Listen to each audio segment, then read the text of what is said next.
Welcome to the most authoritative boxing channel here on social media. This is your boy Ahmed. In today's episode, I'm going to talk about the biggest boxing events happening in Africa, and that would be taking place at the Lagos Sports Stadium, and it is ably promoted by Sharaf Mohammed's Legacy Rise Sports Promotion, Matchroom, and Eddie Hen.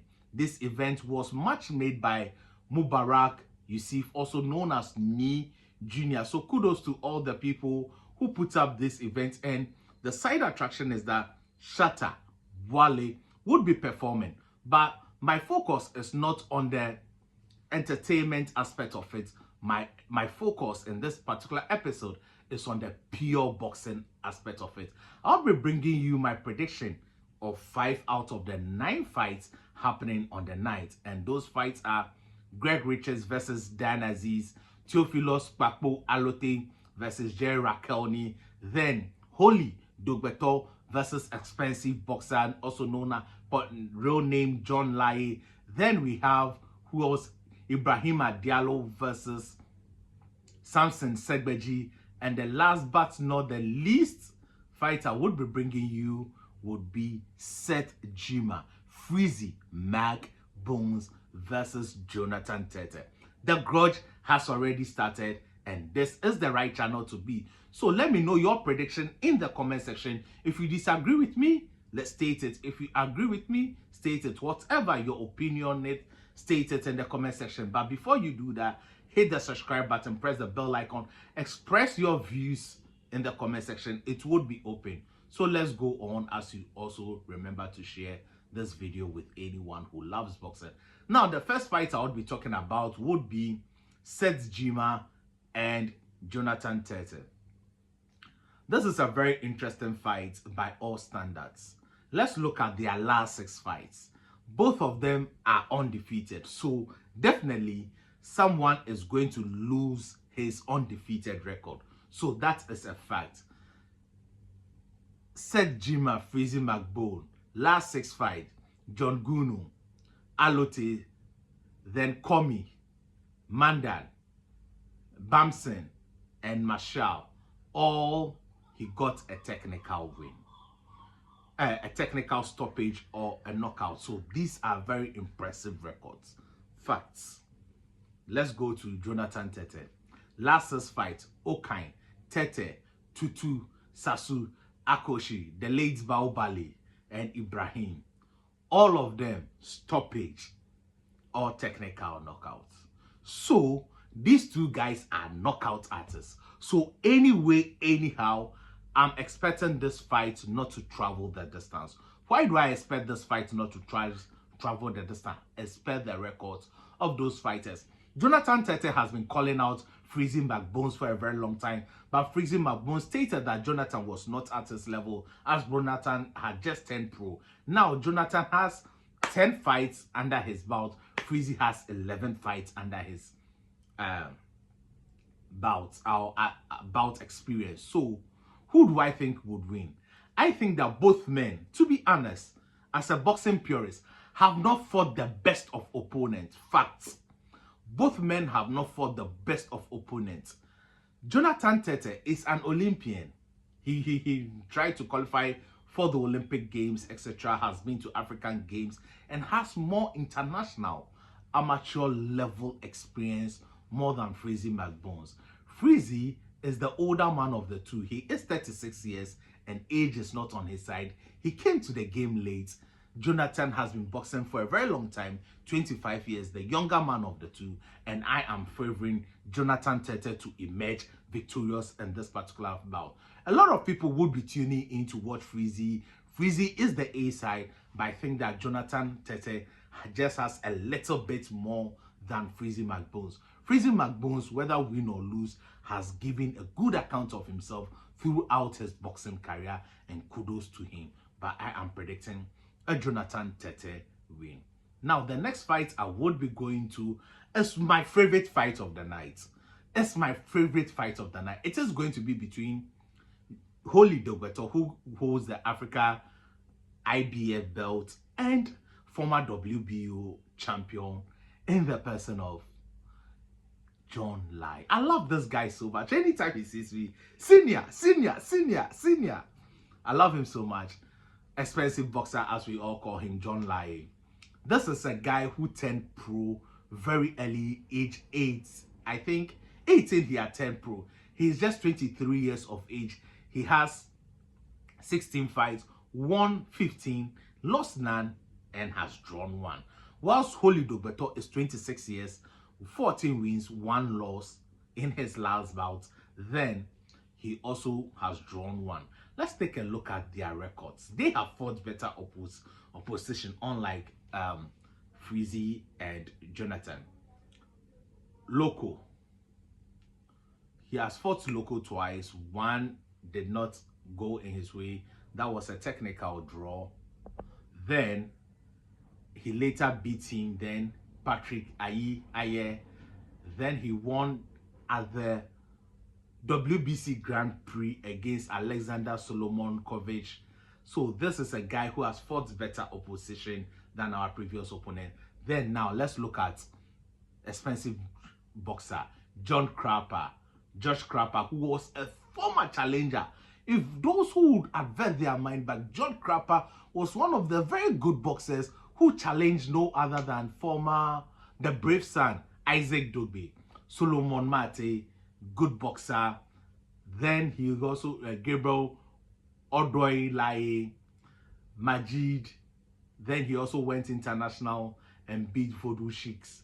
I think that these are good fighters, and this is going to be the fight of the night. Despite everything, these are 2 boxers that have been giving off their best, but I am tilting a little bit towards Holy Dobeto. I wouldn't be surprised if John Lai emerges victorious. He has a very good coach in his corner in the person of Kao Loco, who is a master brain, trains his boxers well. So he has a combination of all the vitalities. He has a very good team, management team. Asamoah Gyan and Enim Ado are his managers. So I see that this is a very, very good people he has around him. Whilst Holy Dobeto also has Dr.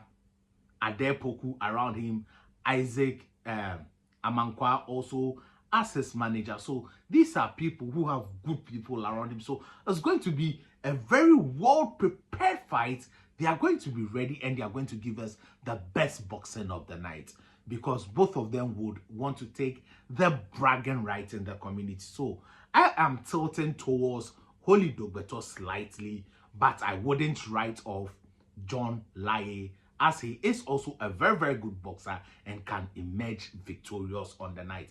The next fight I would be talking about is no other than it's the first international fight that is going to be between Ibrahima Diallo from Belgium, then Samson Segbeji, the boy from Ashiaman. Let's look at them. Both 27 years old, both orthodox fighters. Samson Segbeji, I like that boy. I remember in his first fight, I granted him an interview. He and his mom, they were most grateful to the people of Ashiaman. Very, very, very humble guy. I thought that his last fight was not his best performance against Giwa, where I later interviewed Giwa on my channel. It's up. I think it's up on my channel, so anyone who is interested can go and watch. But cuts.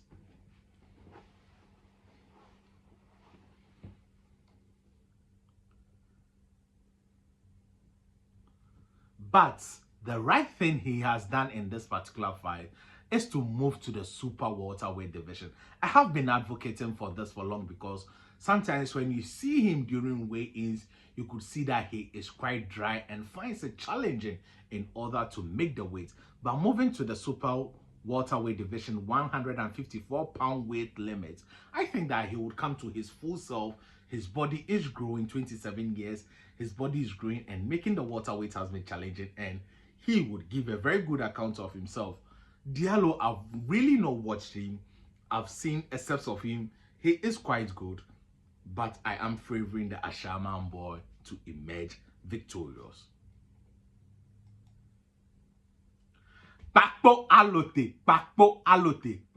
Allotey would come face to face with Philippine Jerry Rakelny. Rakelny is a guy who have fought a lot, some few Africans, Tanzanians, and I think that he knows how he fights. But Allotey, he is the man of the moment. He is in top form. He is confident, and confidence is everything in boxing. Confidence is everything in boxing. When you are confident, you are able to deliver, and confidence can only come out of good preparation. And coach Dr. Asari would be preparing his fighter very well for the challenge ahead of him. Kpakpo Allotey is undefeated in 12 fights, 10 pro last year, and he is the boxer of the year in Ghana. Rakelny has fought 21 times, 18 wins, 2 losses, and 1 draw. Coming from a country that loves boxing, he also has a lot of skills, but Kpakpo Allotey would have the fans backing him. He would be more energized. Rakelny would not have the fans backing him. But I think that Kpakpo Allotey, per the trajectory he is going and watching Rakelny, I don't think that Rakelny has the skill to beat Kpakpo Allotey as at now. I am tipping Kpakpo Allotey to emerge victorious because his league boxing skills and the movement is just majestic. It reminds me of a young Terence Buck Crawford. He is not just about the power, he is about the skill too. So Kpakpo Allotey, I am predicting a very good win for Kpakpo Allotey. He may not be able to knock out Rakelny, but he would emerge victorious after 12 rounds when it comes to the super flyweight division. Now, to the main event, that would be between Greg Spider Richard and Dan Azeez. Dan Azeez is the older man of the two, 36 years. Greg Spider, 35 years. Now, Spider 6'1", Greg 5'10". Spider has the reach advantage of 73 inches, whilst Greg has 70, almost 71. So, no, Spider has 73 inches, whilst Azeez has about 71 inches. So, it's going to be who is able to control the geography of the ring, and I think that Greg will do that. But the relentless pressure from Dan Azeez may be too much for Greg, because sometimes Greg seems not interested in fighting, just switches off. I remember his fight against Willie Hutchison. I felt that Greg could have done more to secure the win, but Greg did not do more against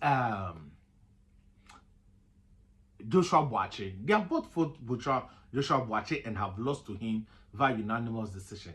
If you look at the Joshua Boache fight, I thought that Greg could have done more, and he himself can attest to it that he had more in him but could not, because Joshua in that particular fight in an interview testified that after about 3 rounds he was exhausted, but he was just running on pure instinct and experience, and Greg could not overtake him. I think that Greg will not be able to stand the relentless pressure from Dan Azeez over the 12 rounds, and at a point he has that in him where you know that he can do more, but he's just unable to give more in the squared circle. So I'm predicting a Dan Azeez win in this particular fight via unanimous decision, both because even another fight where I was taken aback is Greg versus Dimitri Bivol, and Greg was not in the fight.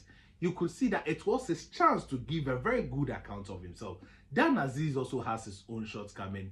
He hasn't fought the better of oppositions, though Greg has and has that experience. If he's able to bring all those on board and realize that this is a chance for him to make history, this is a chance for him to propel himself back onto the light heavyweight division on top of the food chain, I think that Greg has a very fair chance of winning this fight. This particular fight can go either way, and I'm going to sit on the fence when it comes to the main event. But thank you for watching. Let me know your take in the comment section. Share with anyone who loves boxing. Thank you.